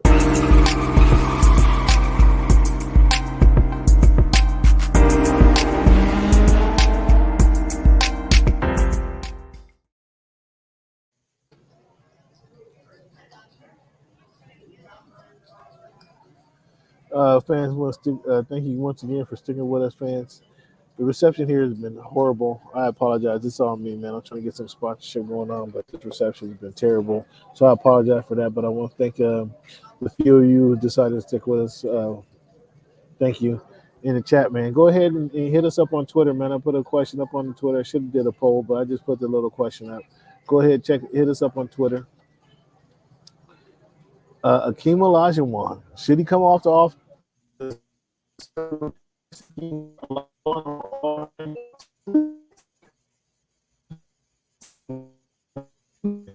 ahead and let me know, man, on Twitter. Again, @_voice of the fans. @_voice of the fans. That's how you communicate with the show. We got instant reaction from the fans.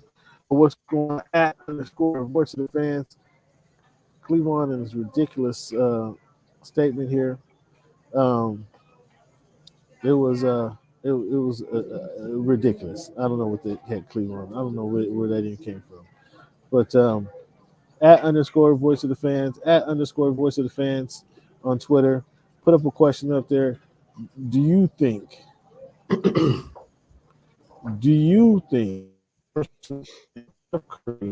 removes the body off this. That came down to Steph Curry. I had Hakeem at 8. It was Shaq. Cleveland said Steph Curry jumped into 8 spot. And I don't know how he then puts a Hakeem Olajuwon who just totally abused, laid Shaq over his knee, a little child. How does Shaq go? But head-to-head matchups matter. And he just, if he didn't play in the NBA, the city of Orlando would have sounded a warrant for his arrest the way he just abused Shaq. And yet Cleveland pays it no attention. Oh, there you are, Cleveland. You're back. I'm sorry, I was just having a little chat with the fans there. No, you can't refute that, so I'm maybe going to ask you what's your thoughts on it. I will ask you what's your thoughts on those USC coaches. He might end up being your coach one day. Jack Del Rio, comparing what happened in January 6th, the insurrection, there's a little dust up compared to the riots where fires are burning and people are dying. There's a little dust up. What's your thoughts on that? Not surprised. Very typical. Again, his name is Coach Jack Del Rio, so not really, defending him in any way, shape, form, or fashion.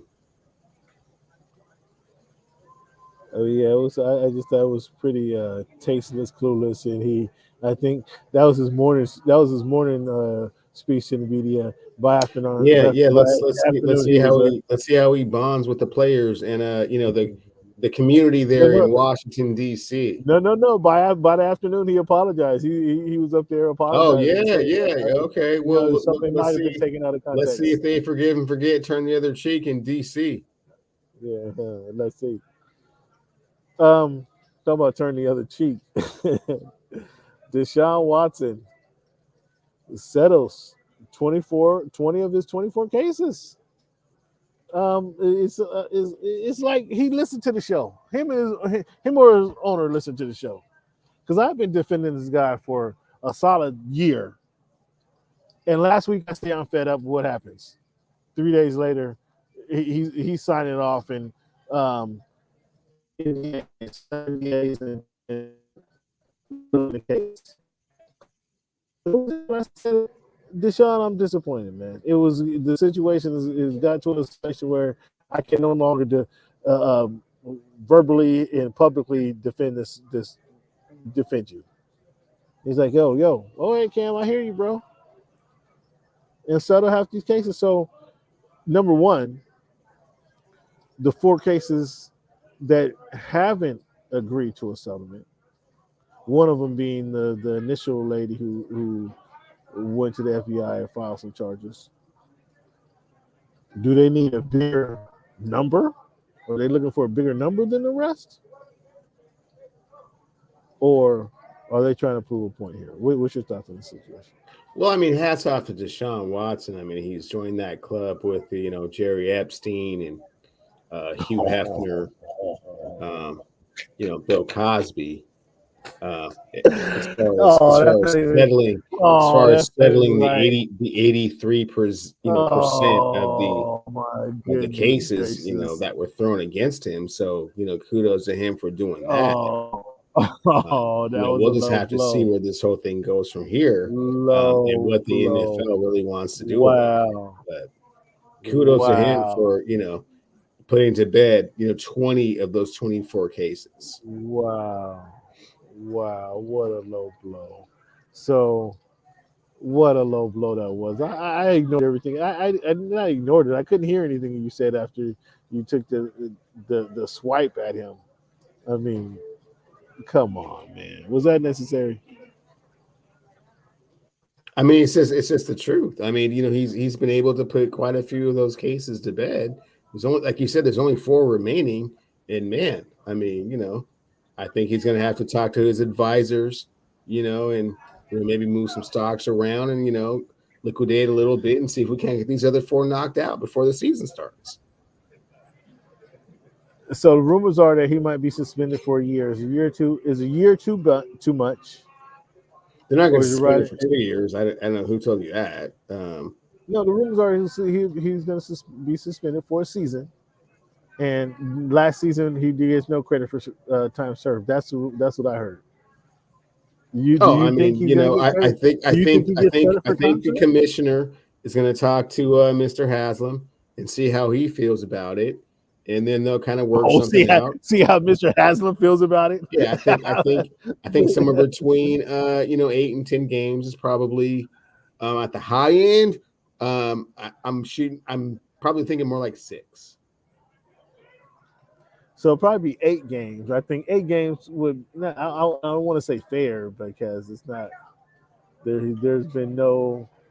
It's all accusations. There's been no charges rendered against them.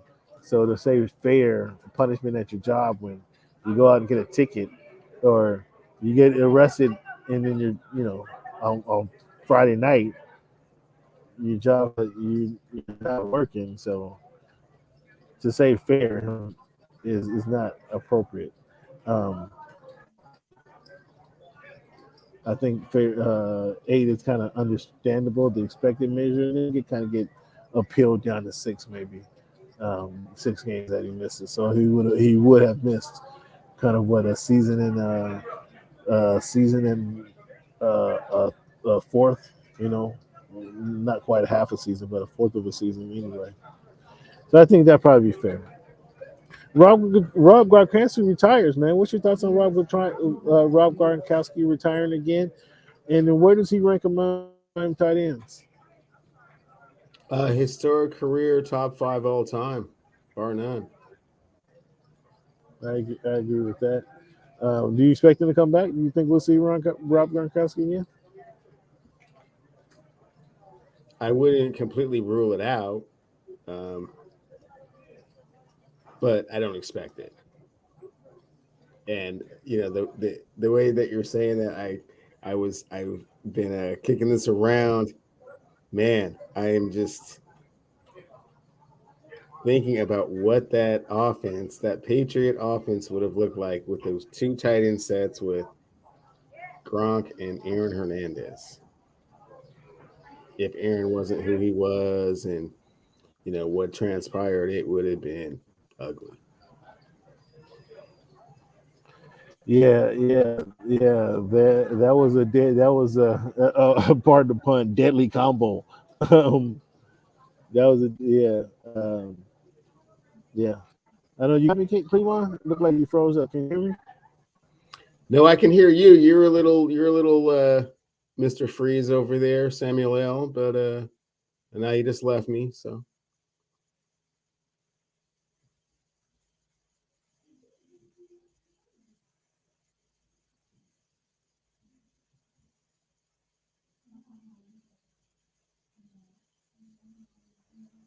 Yo, you got me? I got you Hello? back. You still. I got you back. You're still a little frosty, but you're kind of moving through the ice a little bit. Thank you for sticking around, Cleveland. Thanks for these troubled waters we're going through today. Appreciate you, man. Goose. Tony Siragusa dies at 55, man. 55 years old. Siragusa died. Did you hear that? I sure did, man. Jeez, man, that's kind of scary. Legendary, obviously, you remember him as being a different defensive. What I thought? What I think is only Siragusa. Obviously, he was a long time Colt, and then he went to go play for Baltimore too, which was kind of odd, right? But he was a very big relationship with the Ravens. After his career was over,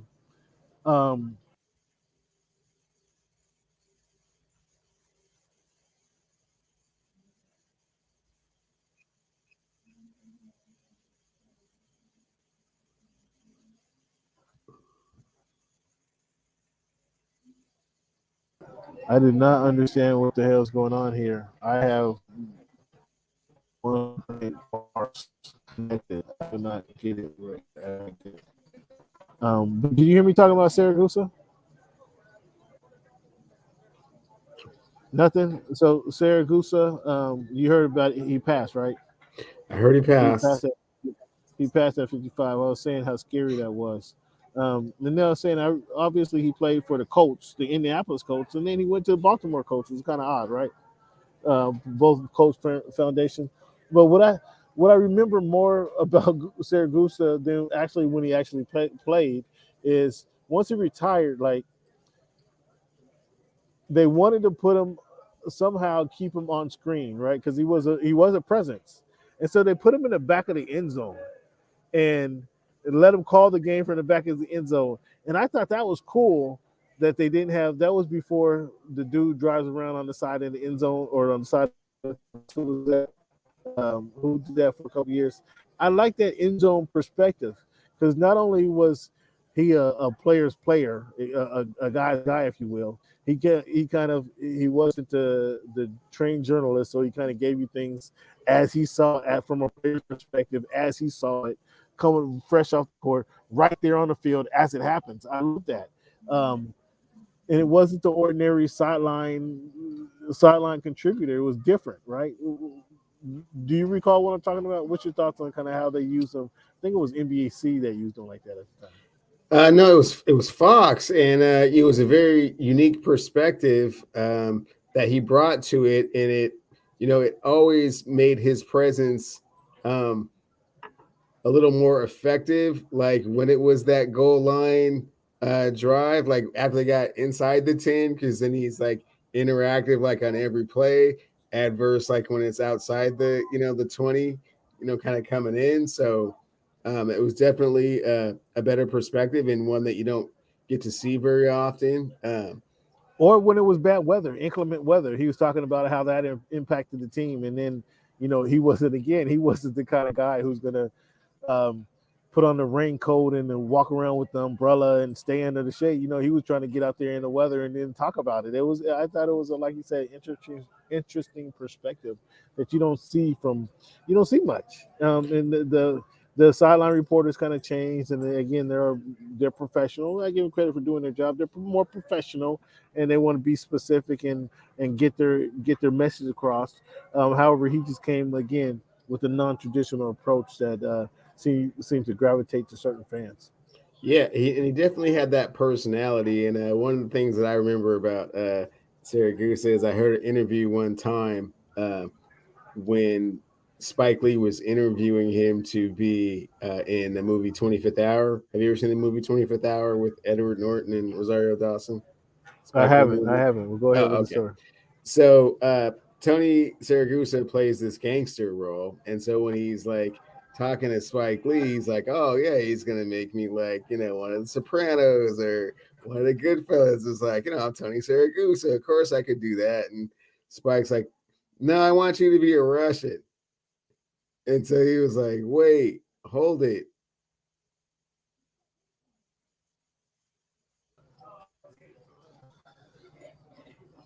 You back with me, bro, man? I'm going to stop talking, man. All I'm saying is Siragusa thought he was going to be an Italian dude, had to play a Russian dude, but you've seen the movie, he pulled it off flawlessly. I hope the fans heard that, man. I hope the fans had heard. I heard you talking about the 25th hour. I missed none of that. I hope the fans got the story about Philip Seymour Hoffman. It's a great movie. Check it out. I have to check it out. Dalvin Cook. You got any hopes that Dalvin Cook can return to form for the Minnesota Vikings? I had not heard the latest. Is there something wrong with him health-wise that he's not going to be able to perform at full capacity?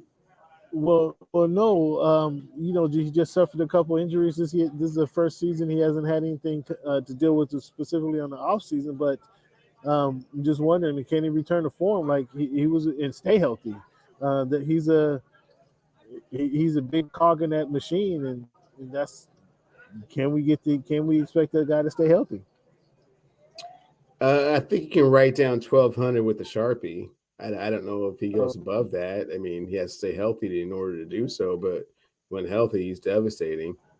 Double-digit touchdowns? I'm just taking notes for fantasy football. Double-digit touchdown? Before training camp starts, I'm gonna you can throw 10 on there in the Sharpie. listen Sure. listen to this guy. Now he wants to play coy. No, Mike Tomlin. I'm just young Sam Rossi, and I understand how these things work. So yeah, if he breaks his ankle the third week, the third day of training camp, yeah, all those numbers are as we call it, as we tell them in Vegas, it's off the board. So yeah, right now it sounds good. Mike Tomlin on a podcast, the Pivot podcast, they asked him what's the potential of the Steelers signing AB Antonio Brown. What do you think he said? 0%. Pretty close. He said, y'all know that ain't happening. Why y'all even messing with me? Why y'all even messing with me with that question? Y'all don't know that ain't happening. That's Mike Tomlin, Antonio Brown, excuse me, making it back to the Steelers. Segment This Week in History. Before we close things out, This Week in History, Cleveland, June 22nd, 1943, W.E. Du Bois became the first black member of National Institute of Letters. Abraham Lincoln signed a bill providing schools for black children.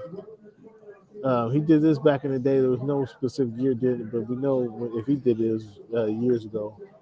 The black and whites riot over racial segregation in St. Augustine, Florida, in 1964. So they're one of the ones who, in the summer of civil rights, kind of kicked things off with their riot down in St. Augustine, Florida. In 1943, June 15th, 1963, June 22nd, this guy, little name is Little Stevie, released his first album. You may not heard of this guy, but those who understand music know about Fingertips, which was released by Lil Stevie. Stevie Wonder back in age 13 released Fingertips. It was the first non-studio recorded album to go #1 on Billboard. Have you heard of Lil Stevie? I have heard of him, and actually just got a chance to watch him at Summer of Soul. A young Stevie with my mom brought her over to the house the other day to do that. Oh, pretty cool. So I saw this and I kind of laughed at myself. Not only Cleveland am I not a Nike guy. Pretty close to anti-Nike. I guess if you gave me some Nikes, I might wear them once or twice. But I always kind of chuckle when I see teenagers wearing Nike Air Jordans now, like especially the Jordan ones. I just chuckle like, you guys have no idea. There's no way you can know who that is. There's no way you can know, and if you know who it is, there's no way you can appreciate the significance of what it is that you're doing. Yeah, you just got them on because your friends at school had them on. That's the only reason you have them. Right. And so I chuckle when I see that. When I just to myself. But then I saw this, and I had to say, this is the same thing. Chuck Taylor, American basketball promoter, he introduced the Conference All-Stars in 1969. Or excuse me, he passed away in 1969. He's the one who introduced the Conference All-Star. And I had some Conference All-Stars, some Chuck Taylors, just because they were Chuck Taylors. And I had zero idea who Chuck was. True. Very true. So I had to laugh at myself. I had zero idea who Chuck was, but I had a 100 pair of Chuck Taylors. Yes, some Stan Smiths too. Huh? I don't know who that cat is. No, either. I know who Stan Smith is. We know who Stan Smith, Chuck Taylor. No, I didn't know who Chuck Taylor was. But I had almost every color. The canvas ones, with the rubber toe, the canvas ones. I had the blue ones, I had the gray ones, I had the black ones, I had the white ones. I had some pink ones, bro, back in the day. I had some pink ones who was filthy. Some with the gray jeans and a pink shirt. Oh, your boy was killing. Easter Sunday, your boy was killing. So, but yeah, I didn't know Chuck Taylor. I knew Dr. J wore him at one point. That's why I had him. And so I had to laugh at myself when I saw this story compared, because I see all these kids and I just like, Did the same thing. Y'all just Now, don't now know. you're being a hypocrite, right? No, I laugh at myself the same way. I just said I laugh at myself. Cleveland Brittney Griner still over there incarcerated in Cleveland or in Russia, man. He even did her dirty, man. He even had her fiance waiting, making a phone call. Had her waiting on thinking she's gonna get to talk to her fiance or to a wifey, and nobody's over in Russia to answer the phone. That was kind of dirty. Like, I mean, I'm sure Brittney would have just take the phone to her. Who's she? She can't. She's not calling anybody local, so she can't be calling nobody. You know what I'm saying? She can't make a local phone call. So take her the phone and let her talk to her wife, man, because that's kind of shitty.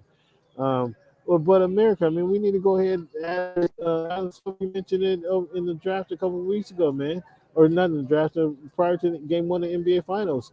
It's upon you guys. You guys are now accepting the responsibility to go get her. It's been 2 weeks now. NBA, go get her. Adam Silver, go get her. Like, this should be done by now. It's going on 4 months. It's 3 months. It's over 100 days. So we're going on 4 months right now. This is, freebritney.com, free Brittney Griner, freebr.com, freebg.com. I think it's the website. Somebody go do something about it.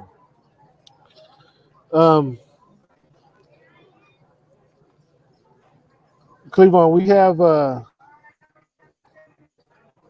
how'd your games go last week? Did you put anything online? Did you visit Vegas at all? Or did you go to the book at all? Oh yeah, up to the Emerald Queen on Game 6. Yeah, it went great. Thanks for asking. Oh, Game 6 cashed in. Golden State covered like a blanket. Okay. Did you put anything on Shohei Ohtani last night? Nope. Oh, going 3-4, 3 hits, 8 RBIs. That don't interest you? 820 OPS. You're not interested in none of that. I just don't wager on baseball swings like that. So nothing in it. Okay, I'm a little bit more conservative with my bankroll. I mean, well, your Mariners are playing a little bit conservative as well. They continue on to their downward spiral. Last week they were 3-7. Now, last week they were 10 games back. Now they're 13.5 games back. 2-5 last week. Bro, your Mariners, man. You are these guys still making the playoffs? You wanna recant that? Man, Cam, it does not look very likely. They're struggling. They're a beat up, wounded bunch. Doesn't look very likely. Beat up, wounded bunch, he calls them. I thought they were young. I thought they were the nuclear. They're not living up to promise and potential. And right now, I would say that they're not going to make the playoffs. Sure, two meals. Yeah, it's gonna cost me this year. It's gonna cost me going out on a limb like that for the Mariners. Yeah, they would have to do something really special to come back, and I don't see it happening. Oh, so you ready to call it down right now? You ready to call that down right now? You ready to call that down right now? It's a long season. So we bet 2 meals. I'll say 1 meal if you ready to. If you ready to call it quits right now, I'll just say 1 meal. You ready to do that? You want to go 1 meal and say, okay, you already concede this loss? No. I mean, damn, we know what that is, right? No, I actually don't have any recollection of what that's like. I know that you're still probably switching around creditors and avoiding phone calls, but I had no idea what that's about. Well, it looks like you will. And that's a good one. Touche. I opened the door for that one. I left it wide open. Touche. But it looks like your Mariners are going to help you find out what that's like. If you don't know now, they'll help you remember what it's like. Okay, maybe so. Well, it's October, because the Mariners stink. Go ahead and push that out. Why don't fly out? They stink. And I think I'm gonna get a position that has them going down to Portland before too long. Because they stink. So I can't believe you ride for these guys, but I'm gonna get fat. I'm work out, or I'm gonna eat healthy that day. I'm not even gonna worry about my diet then. I'm gonna get a nice big old steak that night.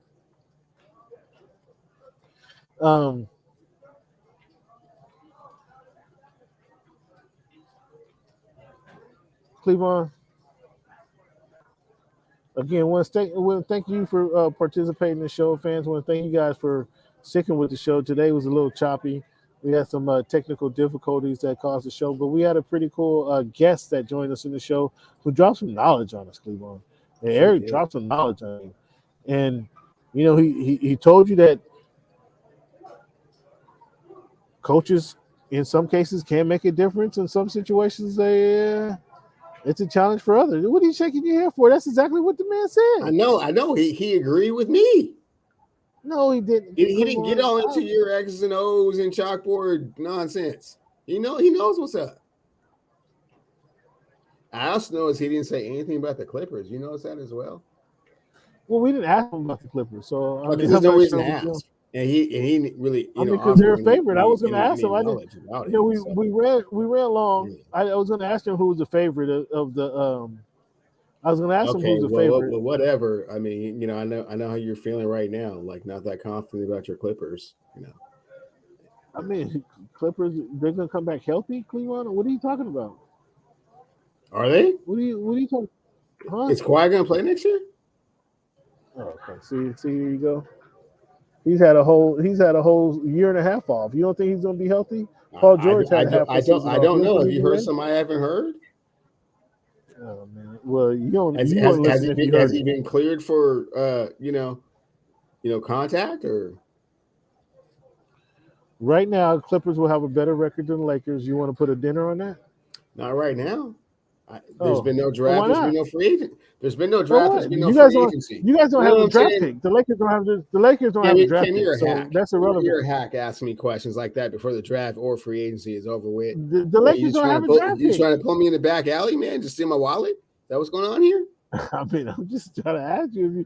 If I know you got some confidence in it. You're trying to talk about Rob Pelinka could do something special. And this is an opportunity. I never said that. I mean, when did I ever say Rob Pelinka could do something special? Well, you're a believer. Oh, you're not a believer in the Lakers? You don't believe LeBron and Rob can put something together? The King has been known to do, magical things.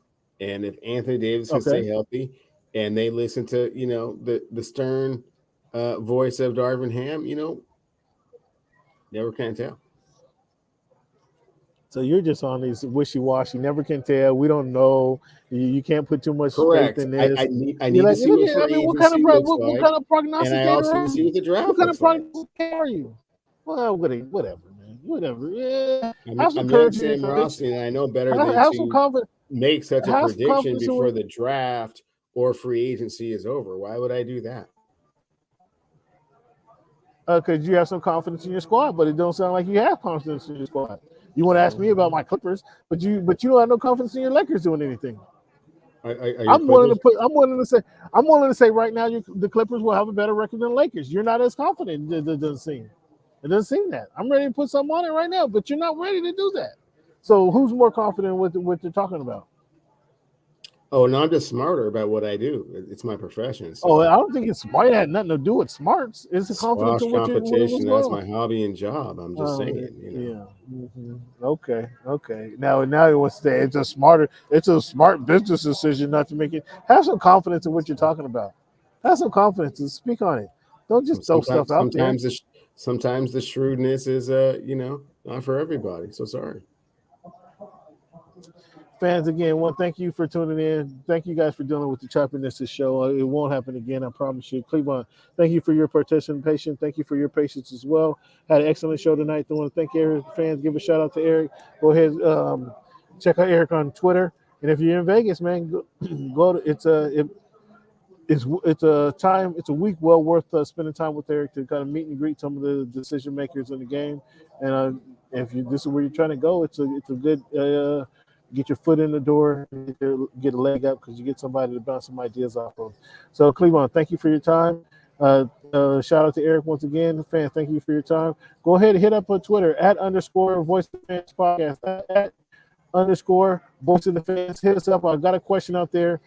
Cleveland was, there's so much stuff I can just put on there based on what Cleveland talks about. But I did get one solid quote out of him. I did hold him against the wall. He pushes Hakeem Olajuwon out of the top 10 of the NBA's greatest. And I want to know what you think. Go ahead and respond to the @_ on Twitter. Respond to it. Let us know what you think. Cleveland, I want to shout out. Thank you for your time. How's Coco doing, man? She's doing all right, man. Getting a little bit more acclimated every day. I shouldn't say the hot weather. The warmer weather is going to start next week, so we'll see how she responds to that. All right, man. Well, thank you for tuning in, and we'll talk to you soon. All right, talk soon, bro. All right, later.